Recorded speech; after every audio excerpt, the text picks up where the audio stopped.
Yeah, Mr. Rowe's brother-in-law, he trimmed this up in the 30s or the 40s and made a little, thought he'd make a little park area out of it. And when he did, he dried up the spring there that fed the holding tank for the barn and the house and everything. So they never ever trimmed it up after, just let it go wild there. This used to be the back lane for the Lennox farm here. And we drawed hay. I was drawing hay from that field over there, the other side of the cedars. Yeah. You come right straight up across here. I got up to the barn one day with a load of hay and I thought, that tractor's not pulling very heavy.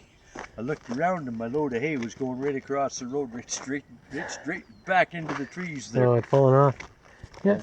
So there used to be a path all the way across the creek there. Oh yeah, we used to go around the hill there, and then we could go through the creek. Used to be a bridge long time ago. Oh, there used to be a bridge across the creek. Oh, okay.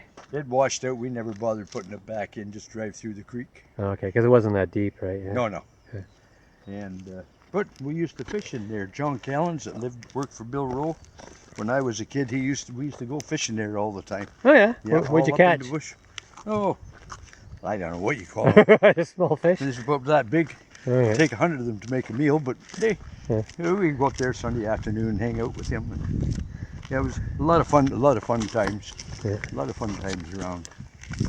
And yeah, these here, Mrs. Rowe, those trees there, those pines, she planted them, as she said, in 1919 when they got married. That was the year they moved here. Ah. And she planted them row pines up by the house. So they'd be 103 years old about. That's right, yeah. From the time she planted them. So now. Yep. And if you look there, that's a stump of one of the old maple trees. You see, we had the. And you put a fence right around it, yeah. Right around, all the trees had a fence around them. Yeah. This one here still does. Yeah. I think. Were you involved in putting up any of these fences? Oh yeah.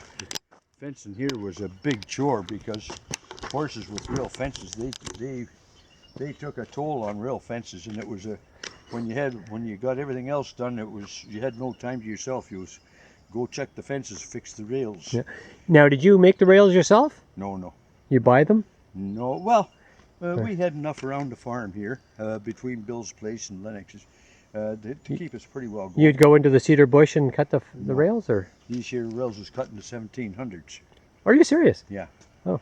My grandfather, I had asked him, and I asked the old fellas, do you ever remember cutting rails? And they said, no, it was done before our time. Yeah. Yeah. And that was the President Lincoln, or one of them. That's what their job was, splitting rails, and that was 1700s or early 1800s. Oh, okay. So that's when the rails were split. I've never known anybody to split a rail since.